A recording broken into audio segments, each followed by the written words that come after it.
Ce soir, nous partons chercher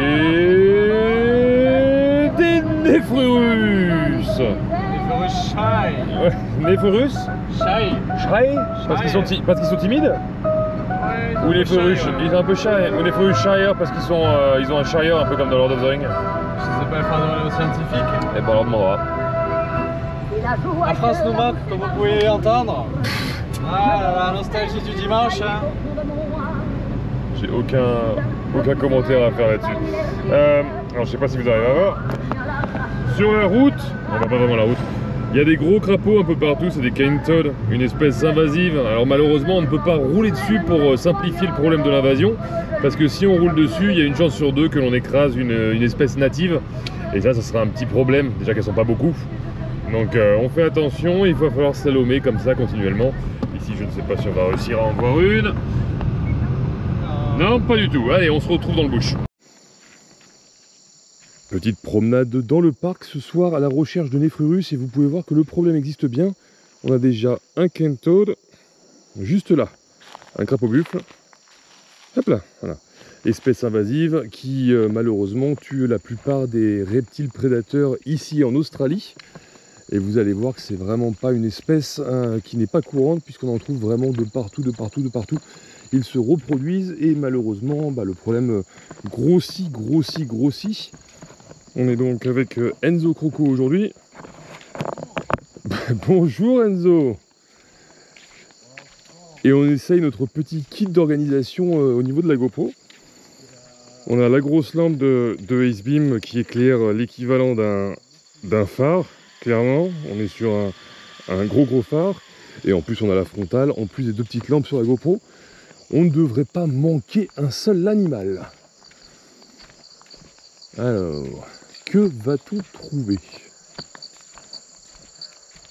Alors, on entend toutes les grenouilles, les petits criquets, et la journée ici c'est les cigales, c'est juste impossible. On peut pas marcher sans, on peut pas se parler sans avoir à crier quoi.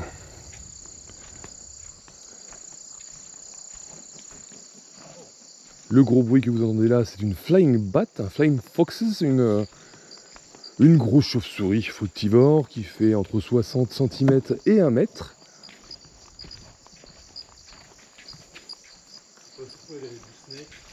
Et on va peut-être trouver du snake. On va voir du moins. Mais aujourd'hui, on ne tourne pas un seul caillou, on ne fait strictement rien. On se promène juste tranquillement. On a eu une grosse journée en cascade aujourd'hui. Donc c'est juste la petite promenade. Et vraiment regardez ce qu'on trouve. J'ai pris l'appareil au cas où si on trouve un néfrurus shy qui n'est pas vraiment timide malgré son nom. Après il se balade quand même, donc c'est facile de... Enfin facile.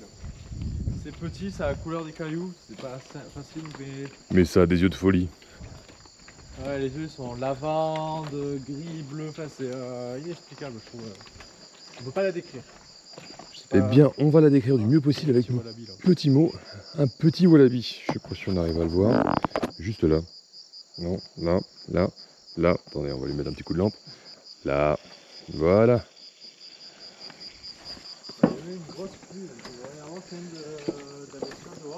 Bah, il fait un peu plus chaud, il fait quoi là, 28 je crois. Hein. 28 degrés avec une grosse pluie, un gros orage cet après-midi, vraiment fat. C'est frais pour cueillir quand même. Ouais, on est au début de la wet season là. Ça met des petits coups de froid, sinon la pluie refroidit, sinon c'est du 40-45 la journée, c'est chaud. Ouais, on marche pas la nuit pour le plaisir. C'est juste que le reste du temps, il faut porter trop de bouteilles d'eau. Ouais, là c'est vraiment agréable. Bon bah on a déjà vu un wallaby, on n'est pas bredouille. J'aurais bien une belle huntsman là. Une hétéropoda, un truc... Il y a une espèce ici d'hétéropoda, donc d'huntsman, qui ressemble à la huntsman de la jungle, mais qui n'est pas vraiment la même, simplement elle n'est pas encore décrite, répertoriée, donc il n'y a pas beaucoup de photos. Et je ne vais pas vous mentir que je ne serais pas contre d'en faire encore une jolie. J'en ai déjà pris deux, avec des motifs un petit peu différents. Une troisième me dérangerait pas. Alors, je ne sais pas si on arrive à voir sur la vidéo. Je vais mettre le gros phare. On est sur de la bonne grosse falaise. Mais comme toujours en Australie, on va avoir des tables de pique-nique, on va avoir des barbecues. C'est plaisir, c'est bonheur. Et là c'est le ventilateur qui est à l'intérieur en fait de la lampe, parce que oui c'est une lampe avec un ventilateur qui se met en route quand elle chauffe un petit peu trop.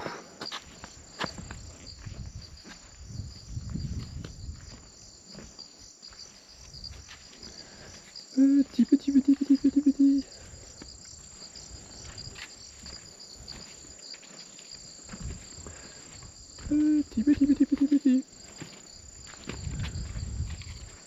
Enzo me dit à chaque fois que ça aide pas. Moi, je suis persuadé que si. Petit. Ça va donner des prénoms. Voilà. Ça c'est une fois que tu les filmes ça, pas avant.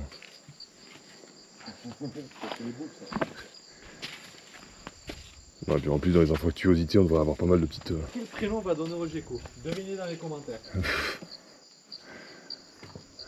Gecko, c'est Arnold Gecko.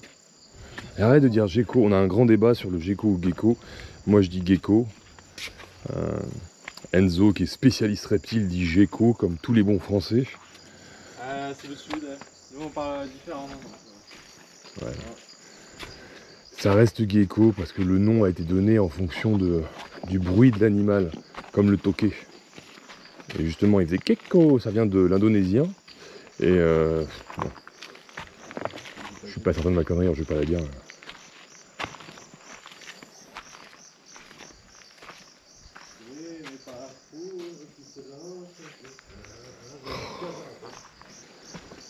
Tous les dimanches, Enzo se fait des soirées revival de musique française. Ça lui manque un petit peu a priori quand il est en Australie. Aujourd'hui on est sur du Edith Piaf. Je vais rien vous dire mais vous savez ce que j'en pense. Pas un petit serpent là? Allez. Ah mais loin de la famille quand même hein. Ouais du penny hein. Ouais, c'est 24 heures de vol. Hein. Là il y a un os de... C'est marrant parce que ça fait quand même un gros bec en quoi ça. Non, il y a un squelette. Mais j'arrive pas à voir la tête de ce côté-là et ça fait comme une tête d'émeu, mais il n'y a pas d'émeu ici. C'est un tête de wallaby qui s'est perdu. Hein.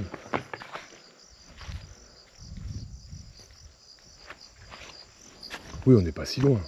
Un vol 22 heures et on est en France. Hein. 27, ça va. Le problème c'est qu'on a qu'une Miura qu'il faut d'abord rouler 12 000 km, prendre 3 bateaux, 2 taxis, 4 bus. 17 feux rouges, ah non, il n'y a pas de feu rouge dans la ville. C'est vrai que j'ai pas vu un seul feu rouge depuis Perth. Ça fait 10 000 km. J'ai pas vu un seul feu rouge. Des fois t'arrives en vite, tu bugs. Les priorités, je sais plus où elles sont. La priorité ici, c'est celui qui a la plus grosse voiture. Il faut être attentif, voir si on voit quelque chose de bouger, qui bouge. Si on voit quelque chose qui bouge. Ouais. Normalement ton œil. Là, j'ai même pas mis la frontale, je suis juste avec la grosse lampe, ça devrait suffire. Oh punaise, il y a une punaise. Moi je suis plus au bruit, moi tu vois. Là il y a une petite feuille qui bouge. En fait c'est sûr qu'en Australie t'as tendance à faire du airping en road cruising, en roulant. Mais quand tu fais du airping comme ça, c'est plus chaud quoi. Et puis le prix de l'essence suivant les endroits, t'es gentil. Quand t'es à 2,30 $ le litre, du road cruising à 40 balles la soirée, 50 balles la soirée, à un moment, tous les jours ça commence à faire vite cher.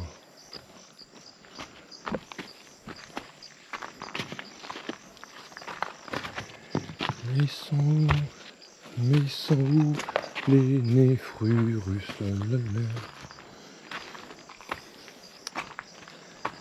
Et pour ceux qui ne savent pas ce que l'on cherche, donc le Nephrurus, c'est un petit lézard que l'on a trouvé. C'est pas le chemin par là-ci? Tiens, un beau criquet. Voilà, un criquet, mesdames et messieurs. Ouais, le Nephrurus, c'est un gecko qui a toujours l'air grognon parce qu'au-dessus des yeux, il a une petite protubérance. Et on dirait qu'il fait la gueule tout le temps. Ce qui le rend super appréciable des propriétaires de reptiles. parce qu'il est quand même beaucoup trop mignon. Ici, on va avoir, on cherche quand même un petit scorpion si on pouvait en trouver un. Non, c'est une araignée. Je sais pas si vous avez réussi à la voir. On va essayer de lui trouver un petit papillon. Je suis sûr que si t'as pas un papillon qui traîne là? Non, je l'avais pas dans la poche. Pas de papillon dans la poche. Si on met un petit coup de lampe, normalement, on devrait réussir à la faire sortir. Ou alors, petit. Là. On va mettre le dans la poche. Faut le trouver déjà.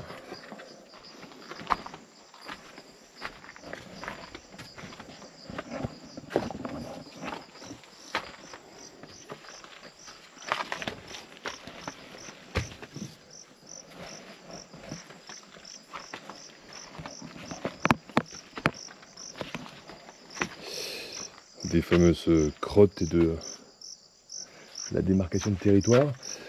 Pour ceux qui suivent nos aventures sur Instagram avec toutes les stories, la dernière fois que j'ai posté une crotte cubique, il ne s'agissait pas d'un wombat, j'ai fait mes recherches, mais soit d'un autre animal, soit d'un animal qui essaye d'imiter le wombat, pour je ne sais quelle raison, parce que le wombat est quand même très loin d'ici, il n'y a aucune raison, soit c'était tout simplement ce que l'on appelle un âne constipé.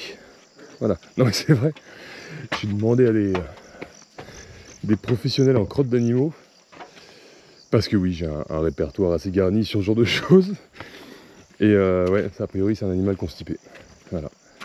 Donc le wombat n'est pas le seul à faire des crottes carrées en cas de constipation. Je pensais pas vraiment que cette vidéo allait sur ce sujet. Tu l'as déjà vu par là? Ah, après le taux d'humidité n'était pas le même. Hein. Ça c'est sec. Mec, toutes les petites poules elles sont remplies.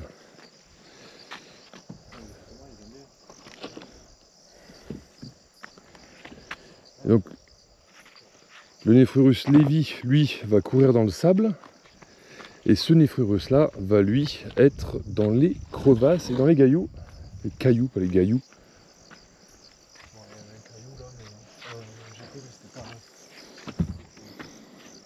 Bah, laisse-le.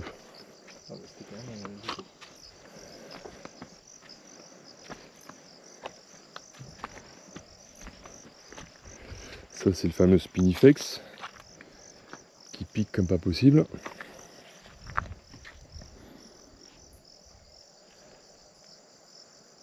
Bon.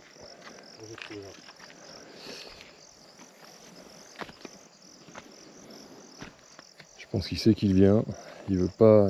Il a pas fait sa mise en pli. Il veut pas que je le prenne en photo.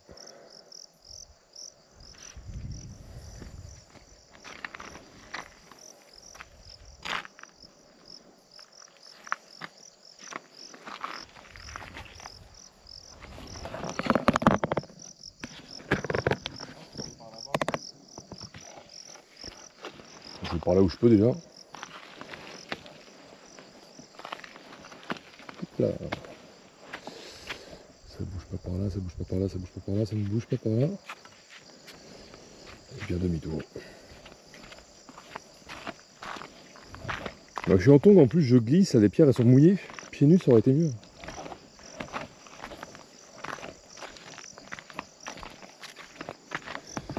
Là il y a un truc qui a bougé.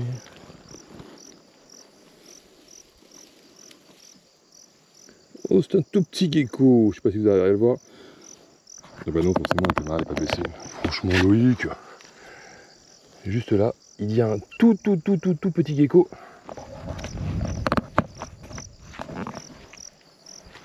Bon, il est vraiment tout petit, hein. Il fait 1 cm, 1 cm 5, pas bien plus.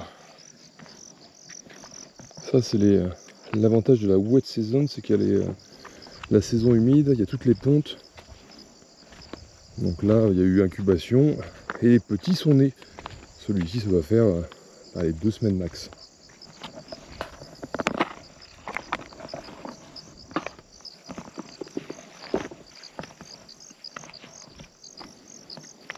De ce côté-là, il n'y a personne. J'espère juste que je vais pas le rater, que vous allez me dire oh, mais il y en avait un là, tu l'as pas vu Loïc, ouais, c'est Michel, on peut pas te faire confiance, tu viens pas aux soirées.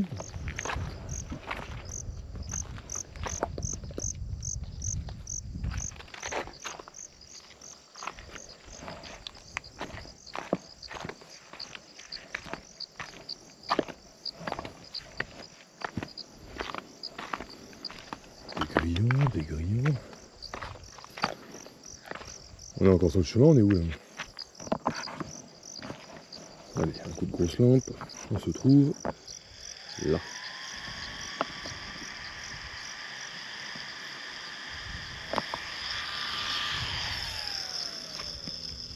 C'est censé être le chemin là? Attends, il y a des problèmes de balisage chez les Australiens, ça va pas du tout ça. Hein? Ah bah si on se perd c'est pas grave. Un petit coup de montre et on rentre. Hop.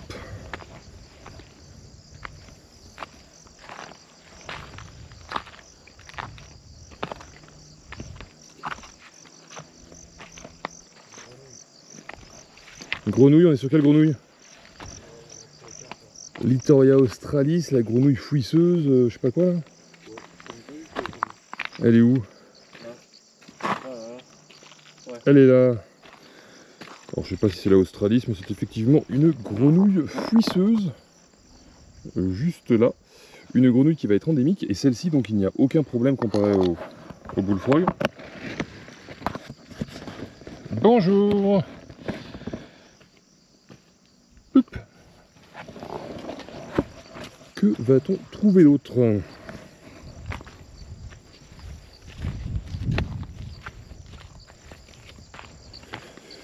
Vous imaginez les problèmes de température ici quand il fait 40, 45, 50 degrés. Les pierres que vous voyez sont juste bouillantes. Et pour les animaux, il va falloir réussir à se mettre sous 2, 3, 4 couches de pierres. Parce que sinon les pierres font juste micro-ondes.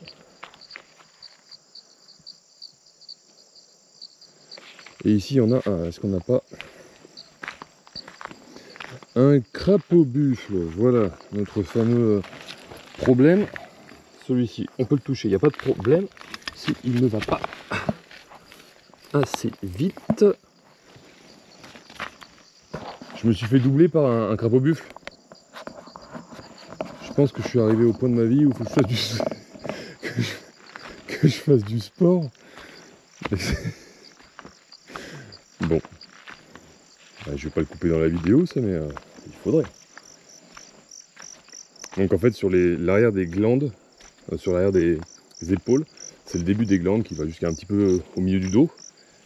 Et il va libérer une toxine, la buffotoxine, qui va avoir un effet assez simple sur le corps des animaux qui vont la dévorer, puisque ça va tout simplement provoquer l'arrêt cardiaque. Ce qui est un petit peu un problème quand vous voulez continuer de vivre.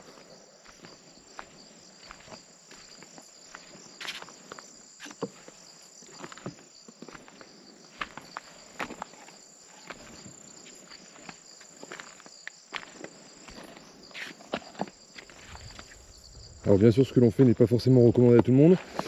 Le Spinifex a une résine, pas du poison, mais si vous vous tapez dessus, là sur les pieds, il y a des gens qui vont être plus ou moins allergiques, ça va faire des grosses marques. Moi pour je ne sais quelle raison, et je pense Enzo c'est pareil, ça ne fait rien. Ouais, donc, c'est un peu relou quand tu tombes dedans des fois. Personne t'a demandé de tomber dedans non plus. Mais... J'ai pas demandé à tomber dedans non plus. Alors ils étaient gros en plus, hein. C'était les plus gros Spinifex que j'ai jamais vu quoi. Il était dur, c'était un bon gros Spinifex dur.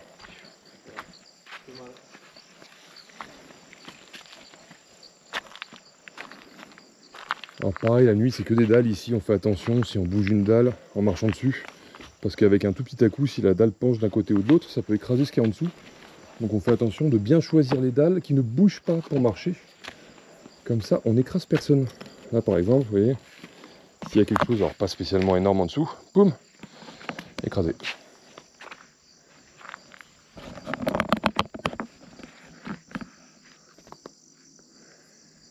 Dans les arbres, il n'y a pas de serpent. Dans les falaises, il n'y a pas de serpent.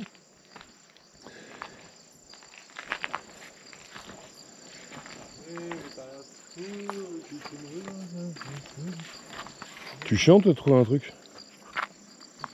Ah. C'est une libellule ou un fourmillon, je sais pas. Il y a des gros fourmillons ici. Là-haut, on a un insecte qui utilise... Bon, juste là. des petits bouts de bois pour réussir à faire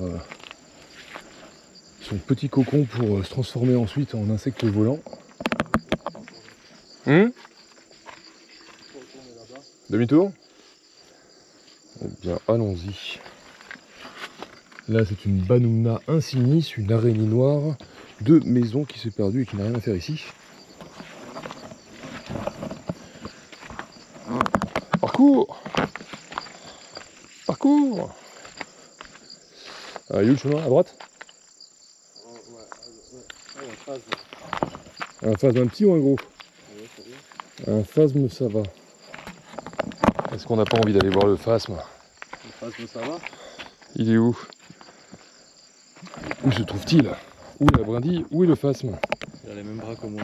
Il a les mêmes bras? C'est pas très haut.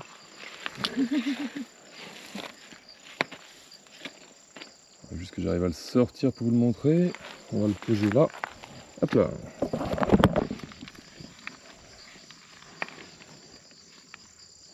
Voilà, donc un petit phasme. Celui-ci est vraiment pas gros. Suivant les espèces, on peut avoir des phasmes qui font jusqu'à 30 cm. La petite position de brindille, il bouge plus. Et puis il s'est rendu compte qu'une brindille sur un caillou, c'est quand même pas très logique, quoi. Donc il va aller dans le spinifex. Et à ce moment-là, normalement, on n'arrivera plus à le voir.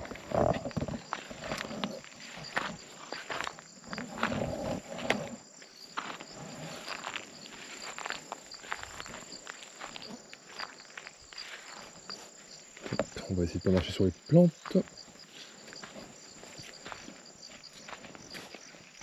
Faire des grandes enjambées. Et rejoindre le chemin que je n'avais même pas vu.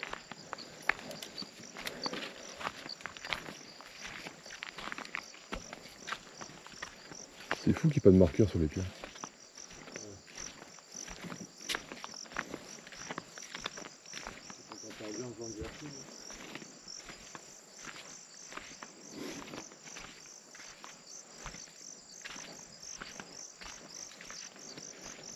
En vrai, il n'y a pas de mouche, il n'y a pas de moustique. On n'est pas en train de se faire défoncer par l'un ou l'autre. Je vais pas me plaindre. Ouais, bah. J'entends bien.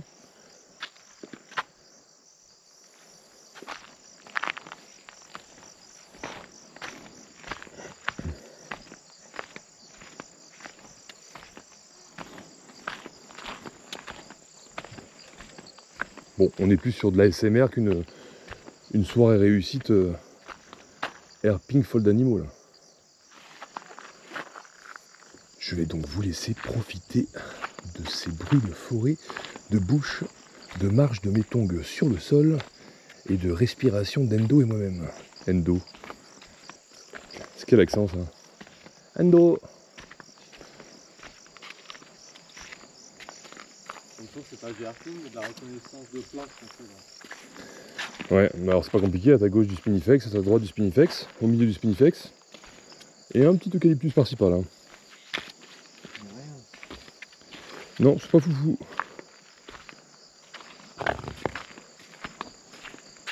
J'ai eu des soirées resto dans le noir où j'ai vu plus de trucs, quoi.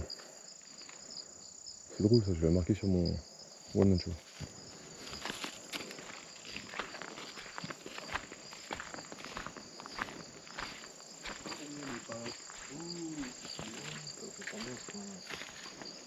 Tu sens bien ce coin-là? Allez, tiens. Un scarabée mort, c'est mieux que rien. Je passe mon temps à les trouver, ceux-là, c'est assez marrant. Bah, ils sont jolis, ils ont une belle couleur. Ils sont morts à chaque fois et il leur manque la tête. Alors je ne sais pas pourquoi. On pourrait en faire des petits bijoux avec les élytres. C'est intéressant, c'est de la même famille que les hannetons mais en pas pareil. Et j'en trouve à chaque fois, donc je sais pas, est-ce que les kentodes ou est-ce qu'il y a une espèce d'insecte, d'araignée, de scolopendre, qui les mange et qui ne mange que la tête, parce qu'il reste vraiment tout. Et c'est que cette espèce. Alors je ne sais pas pourquoi.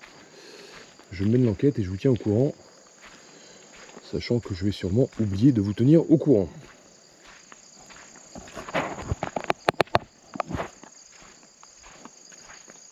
Kentod ?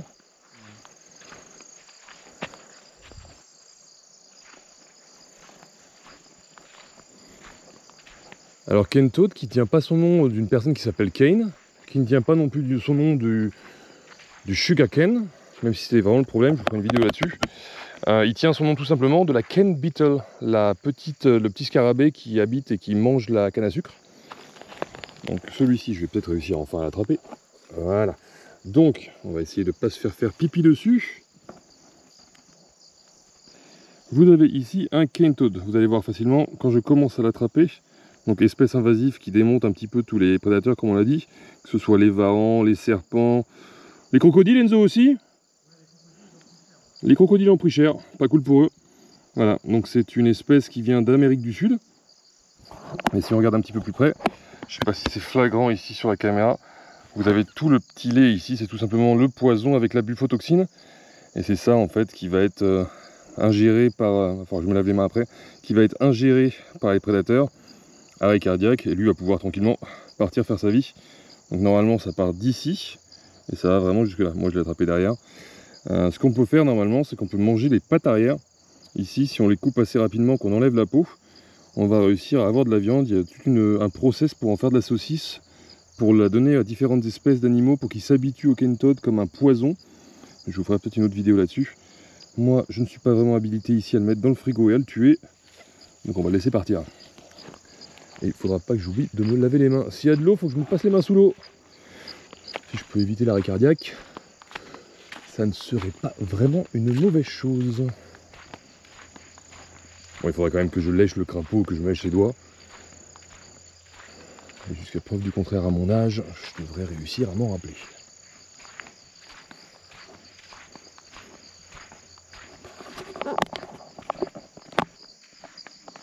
Donc il y en a vraiment de partout. Dans le jardin, là où je suis sur la maison, c'était hier, il y en avait une trentaine. Ce matin, cet après-midi quand on est parti, il n'y en avait aucun.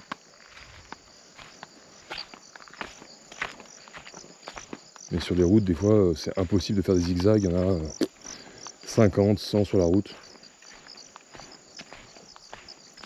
Et ça a commencé dans le Queensland, donc sur le côté haut droit nord-est de l'Australie. Et maintenant, c'est presque arrivé à Broome.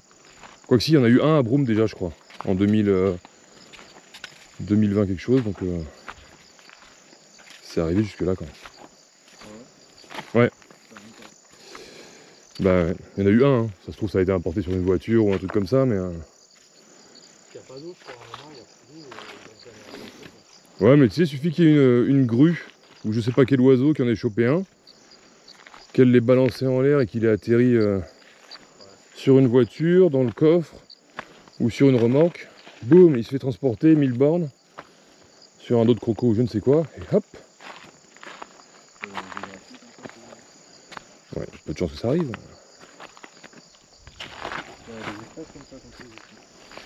C'est un brown snake sur la côte ouest. À cause des voitures. Hein. Ils savent pas. Il y a une population apparemment. Oh mais elle est pareille toute seule. Quand t'es un serpent, 4000 km ça fait un peu long à... Ah ouais? Ouais, il me suffit d'un avec des œufs pour faire des petits quoi.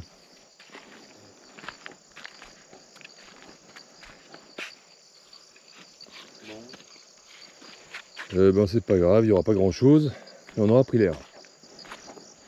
Et ça, c'est le plus important.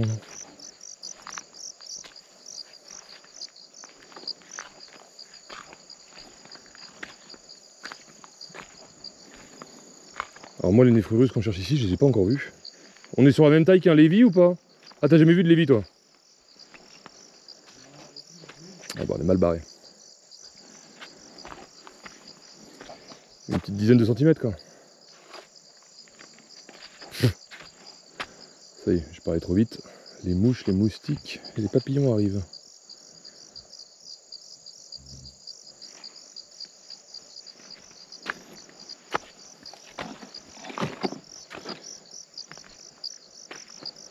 Vas-y, demi-tour, t'embête pas. Hein.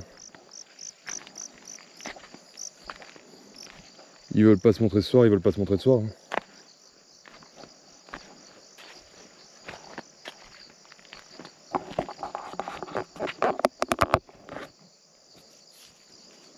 Attends, je mets un gros coup de lampe, regarde si ça bouge quelque part.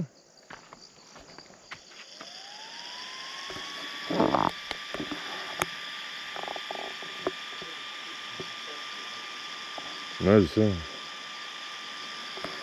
Bon.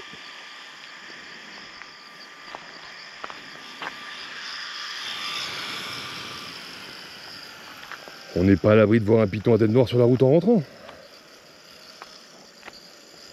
Mais là, au niveau du mouvement, il se passe pas grand chose.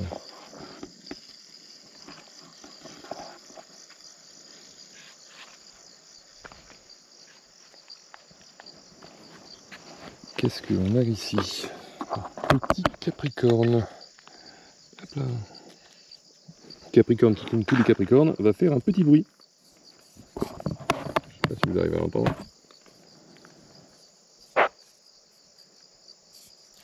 Bon, c'est pas flagrant. Hop. Non, tu veux pas y aller? Vas-y, let's go. Voilà. Forcément, maintenant qu'il y a de la lumière, c'est fini quoi.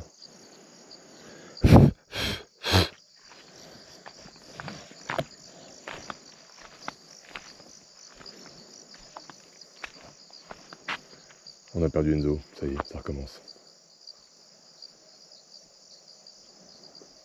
Bon Enzo, je commence à faire demi-tour, tu reviens?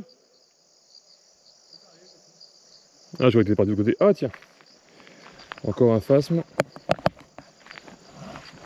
2 phasmes. Comme quoi, c'est pas si compliqué à trouver. Faut juste regarder un petit peu. Hop. On va en avoir un donc juste là, qui a priori est complètement bourré et tient pas debout. Et on va en avoir un deuxième juste là, qui lui aussi est complètement bourré et ne tient pas debout. Bah les gars, faut arrêter un peu là quand même. C'est dimanche, demain il y a boulot. Et hop. Vous voyez, c'est pour ça qu'il faut pas marcher sur les plantes. Si on écrase les plantes, on s'en rend pas compte. En plus d'écraser les plantes, qui n'est pas une bonne chose, on va écraser les petits phasmes. Demi-tour? Demi-tour? Eh ben c'est parti alors. J'espère que cette aventure avec Enzo vous a... c'est pas possible, il y a des phasmes de partout. Il y en a encore un là. J'espère que cette aventure avec Enzo vous a plu. On en est à combien là? 30 minutes pour trouver 3 phasmes. La dure réalité de notre hobby, de notre passion. En attendant, abonnez-vous. Ciao, bisous. Ciao, bisous. Les affaires reprennent juste sur le bord du chemin. Donc le chemin est... Alors là, on a un Pygmy Mulga, donc c'est un King Brown Snake. Bah voilà, écoutez, Enzo il va le dire. Ils sont sourds les serpents, ils t'entendent pas. Mais Non, bon. je dis c'est pour pas pourrir ta vidéo. Ouais. Lui, il sent pas les steaks. Belle couleur en tout cas. Oh. Et il est parti. On est sur le serpent le... C'est un King Brown ça? Je crois que c'est 14e serpent le plus mortel du monde. 3e serpent le plus d'Australie. Oui, d'Australie. Capable de Fatal Bite. Ah non, mais c'est le 3e au niveau du venin et de la quantité et tout, mais je crois qu'au niveau de la puissance du venin, il est pas 3e du tout. Hein. Bon, pas cool en tout cas si vous vous faites mordre.